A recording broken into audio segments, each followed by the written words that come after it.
10월 25일입니다. 약속을 지키는 다윗이라는 제목으로 사무엘하 21장 1절에서 14절까지 말씀입니다. 어제 제가 이 핸드폰을 분실했어요. 그래서 동영상을 못 찍고 오늘 이렇게 찍게 되어서 감사를 드리고 또한 죄송합니다. 다윗이 세바의 반란을 평정하고 나라의 질서와 안정을 되찾았지만 3년 동안 흉년이 들었습니다. 그래서 그 단순한 자연현상 때문에 그런 것이 아니고 무언가 영적인 원인이 있을 것이다 하는 생각으로 주님께 나가서 다윗이 기도했죠. 이유를 물었습니다. 그랬더니 사울과 그의 집안이 기브온 사람을 죽여 살인죄를 지은 탓이다. 이렇게 대답해 주셨어요. 그래서 다윗이 기브온 사람들을 불러서 물어보았죠. 그랬더니 이 기브온은 원래 이스라엘 12지파에 속하지 않았습니다. 여호수아가 가나안을 정복할 때 여호수아를 속여서 화친 조약을 그들이 맺었죠. 이 조약을 맺었기 때문에 나중에 알려졌지만 죽일 수가 없었어요. 그래서 그들을 살려 주었더니 사울 왕 시대까지 잘 지내고 있었죠. 근데 사울이 왕이 되고 나서 기브온 사람들을 학살했던 것이에요. 이것은 하나님의 분노를 촉발시키고 이스라엘 땅에 재앙만을 가져오게 된 것입니다. 사울은 이스라엘 백성들을 편파적으로 사랑하고 기브온은 그렇게 상대적으로 또 학대한 것인데요. 이것이 사울이 하나님 뜻에 부합하려고 하기보다는 사람의 인기에 편승하기 위해서 사울이 이렇게 약속을 파기한 것이죠. 결과적으로 큰 과오를 범한 것입니다. 하나님을 기만한 것입니다. 자, 다윗이 이런 사실을 알게 되자 이제 내가 당신들에게 어떻게 보상하면 되겠소? 그렇게 묻습니다. 그랬더니 그들이 왕에게 사울은 우리를 죽인 우리를 학살한 사람입니다. 그는 우리가 어느 곳에서도 살아남지 못하도록 우리를 몰살시키려 했던 것입니다. 라고 고발해요.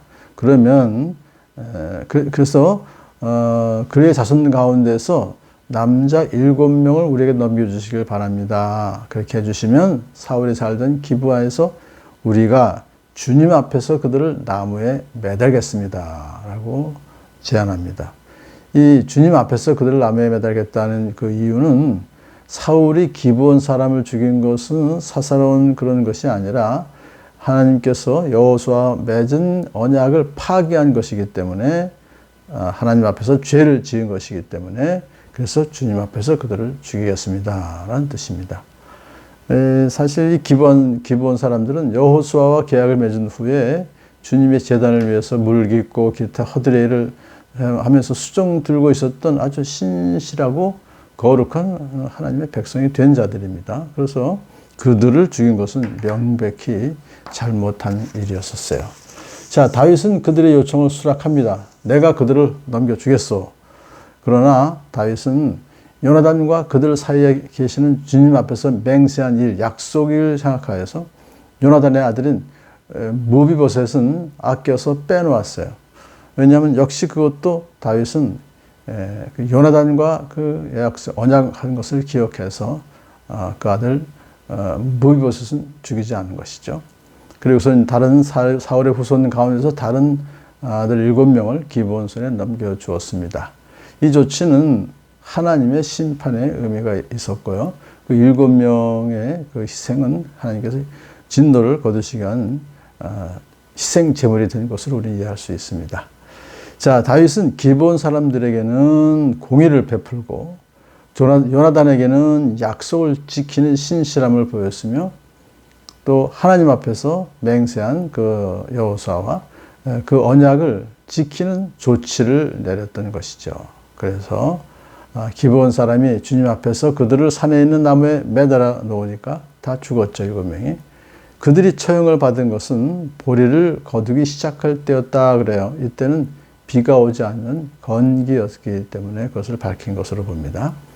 그런데요, 그 중에 사울의 첩 중에 한 사람인 리스바라는 여인이 있었는데 그 두 아들이 이번에 죽었어요. 그랬더니 굵은 배로 만든 천을 가져다가 바윗돌 위에 쳐놓고 그 밑에 앉아서 시체들을 지켰습니다. 낮에는 공중의 새가 그 죽음 위에 내려앉지 못하게 하고 밤에는 들짐승이 얼씬도 못하게 막았죠. 그 기간이 얼마든지 알 수 없지만 그래도 짧은 기간은 아니었던 것으로 보입니다. 다윗 왕이 그의 소문을 듣고 이제 그 아들들을 시체를 묘에다가 안장시킬 생각을 하죠. 그런데 이번에 길르앗의 야벳으로 가서 사울의 뼈와 그의 아들 요나단의 뼈를 그 주민에게서 찾아오게 합니다. 자, 그러니까 갑자기 또 사울의 뼈와 그 아들 요나단의 뼈를 찾아오게 한 것은 그들도 시체에 안장시켜 주시기 위해서 그런 조치를 내린 것이죠. 길보아 전투에서 블레셋이 사울과 요나단의 시신을 이제 벳산의 광장에 매달아 두었었죠. 그때 이 길르앗의 야베스 주민들이 자기들을 도와준 사울 왕을 기억해서 그 시체들을 몰래 거두어서 자기들의 가족묘에 묻어 두었던 것입니다. 바울이 그 사실을 알고 이제 그 뼈들을 가지고 오게 해서 7명의 시체와 함께 사울의 아버지 기스의 무덤에 안장까지 합니다. 합장한 것이죠. 이렇게 하여서 실추되었던 사울과의 명예도 어느 정도 회복해 주었고, 또 사울의 첩 리스바의 슬픔 역시 약간은 누그러뜨릴 수 있었던 것이죠. 자, 이런 조치를 취하고 나서야 비로소 하나님께서는 그 땅을 돌봐 주시길 비는 그 이스라엘 백성들의 기도를 들어주시는 거예요. 그러니까 3년 동안이나 비가 안 오니까 얼마나 열심히 기도했겠습니까? 자, 3년 동안이나 들었던 그 흉년도 이제 비가 내리고 다 그치게 되었다 하는 것을 여기서 말씀해 주고 있습니다. 자, 다윗이 이제 사울과 그 아들들을 가족 무덤에 합장하는 그 인자함을 베풀고 그제서야 하나님께서 진노를 거두어 주신 것이죠. 자, 오늘 이 반문을 통해서 우리가 하나님과의 진정한 교제를 하기 위해서는 무엇보다도 하나님과의 교제를 가로막는 방해물을 제거해야 된다는 사실을 다시 한번 배울 수가 있는 것입니다. 자, 하나님은 또한 기브온을 학살한 사울 집안의 죄를 피 흘림으로 갚게 징계하셨어요. 그러나 이러한 피의 복수는 끝이 없기에 이제 예수님께서 친히 나무 십자가에 매달려 피를 흘리시고 돌아가심으로써 복수의 고리를 끊으신 것이죠. 원수 갚는 것은 나에게 맡겨라 하신 하나님 말씀대로 이제 이렇게 원수 갚고 보응하는 일은 오직 주님의 일이고 우리 믿는 자들에게는 용서하고 사랑하는 일만 남았다 하는 것을 여기서 배울 수가 있습니다. 이 사건을 통해서 또 우리가 배울 수 있는 교훈은 어떤 문제가 발생하면 무엇보다 먼저 하나님께 나아가서 기도하여서 그 원인이 무엇인지 그리고 하나님 뜻이 무엇인지를 기도하는 저와 여러분들을 축복합니다. 또한 다윗처럼 무엇보다도 하나님 앞에서의 약속은 반드시 지키고 또 인간과 인간의 약속이지만 역시 하나님 앞에서의 약속이니까 그것을 지키는 저와 여러분 되기를 간절히 소원합니다.